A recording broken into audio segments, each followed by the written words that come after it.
Bonjour les parents, il y a une maman qui m'a demandé si j'avais des astuces pour faire des longs trajets en voiture avec les enfants sans que ça soit l'horreur pour tout le monde. Et effectivement, oui, j'en ai. Nous, on fait énormément de longs trajets. On n'a aucune famille qui habite à côté, donc c'est forcément à 5, 6, voire 9 ou 10 heures de route. Aux vacances de printemps, on est parti au Maroc en voiture avec les 4. Donc oui, les longs trajets en voiture, ça nous connaît plutôt bien. Et effectivement, on a dû un petit peu moduler notre façon ou adapter notre façon de voyager en voiture avec les enfants par rapport à tout ça, parce qu'effectivement, il y a des choses surtout à éviter pour que tout se passe bien pour tout le monde. Alors, la première chose vraiment, c'est d'adapter l'horaire de départ en fait. Donc, nous, la plupart du temps, on est sur 8 ou 10 heures de route.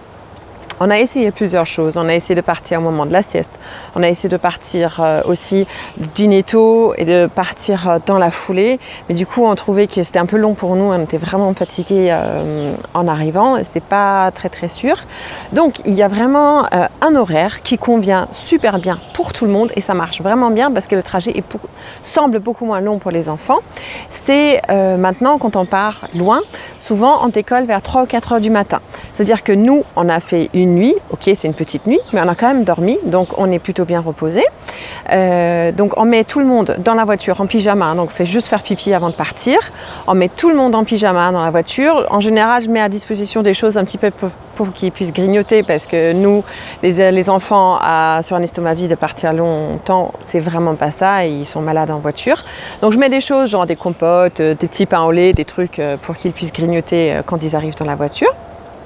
Et en fait, ce qui se passe très souvent, c'est qu'ils sont tout contents, c'est la nuit et puis c'est tout excitant. En fait, ce qui se passe, c'est que souvent, ils se rendorment. Voilà. Donc, après, en fait, ils finissent leur nuit. Ce qui fait que, ouais, peut-être la première 1 heure, 1 heure et demie, ils sont tous réveillés, c'est super cool.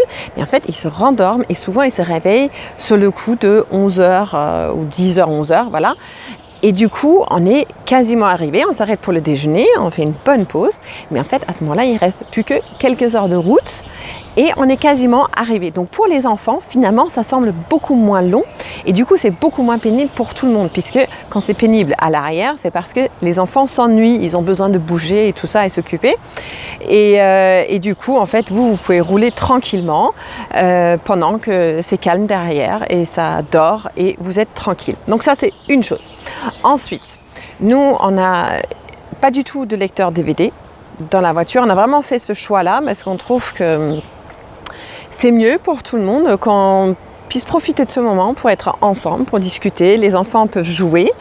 Donc, on est basé plutôt sur des livres audio.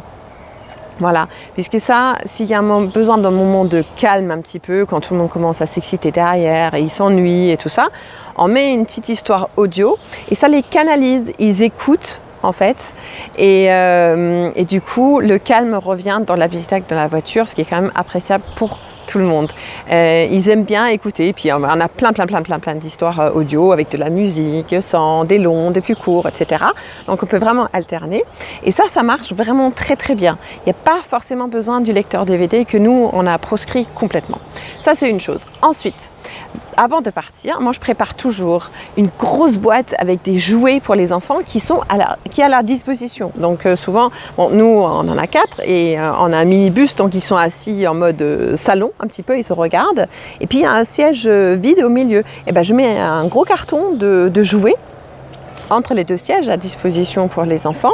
Je l'attache avec une ceinture et juste pour la sécurité évidemment. Et donc ils peuvent se servir eux-mêmes de jouer et ils peuvent jouer ensemble et en général ils aiment plutôt bien. Je mets aussi un gros sac de livres à leur disposition. Alors la grande, elle sait lire, donc ça, il n'y a pas de problème. Elle prend ses propres livres, elle s'autogère. Mais par contre, pour les plus petits, il y a vraiment des trucs qui marchent super bien et qui fait vraiment passer le temps.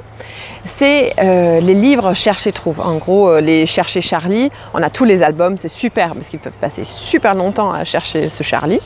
Mais il y a aussi d'autres livres Cherche et Trouve et ça, c'est top parce que même pour les enfants qui ne peuvent pas lire, et ben là, ils peuvent s'asseoir avec un livre suivre tranquillement et chercher le personnage ou les animaux, enfin bref, peu importe. Donc ça c'est top. On a aussi souvent des livres de trucs à faire, des coloriages ou surtout pour les tout petits on évite le coloriage parce que là ça risque de dessiner partout dans la voiture, mais les autocollants ça marche très bien aussi. Pensez à ça, des petits livrets avec les autocollants.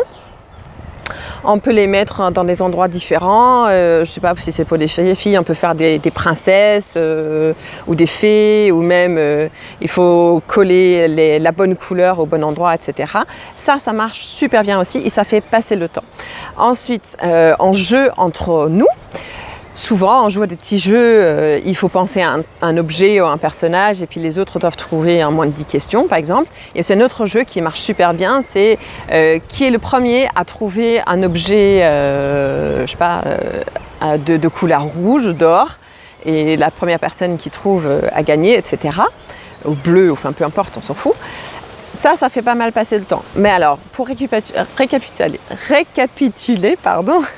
alors il y a le temps de trajet, donc l'horaire de départ, vraiment bien le choisir parce que si on part à 8h du matin et que tout le monde est super opposé, eh ben ça va être l'horreur parce qu'ils ont besoin de bouger à ce moment-là. Donc réfléchissez bien à ça. Ensuite, mettre des jouets et des livres et des activités à leur disposition. Et ensuite, les livres audio, c'est vachement bien, ça canalise tout le monde et ça fait rebaisser la tension un petit peu. Donc ça, c'est top. Et puis surtout, quand vous vous arrêtez, surtout, on ne s'assoit pas. Voilà, tout le monde debout. On fait un pique-nique debout où tout le monde peut courir. On les fait courir. Nous, souvent, on les fait courir. On dit, voilà, qui est le premier à savoir faire 10 tours de la table. Et puis, tout le monde court autour de la table comme ça, mais ça les fait bouger. C'est hyper important. Ou privilégier des aires d'autoroute où il y a des aires de jeu. Mais sinon, juste les faire courir, ça leur fait du bien. On fait un bon arrêt de 1 heure, voire 1h30. On a besoin, du coup, de faire un peu moins de pause si on fait bien l'histoire de caler avec le sommeil. Et on arrive et tout le monde est content et on n'est pas complètement épuisé. Donc dites-moi si tous ces conseils ont marché pour vous dans les commentaires en bas. Si mes vidéos vous plaisent, n'oubliez pas de vous abonner à ma chaîne et je vous dis à très bientôt les parents.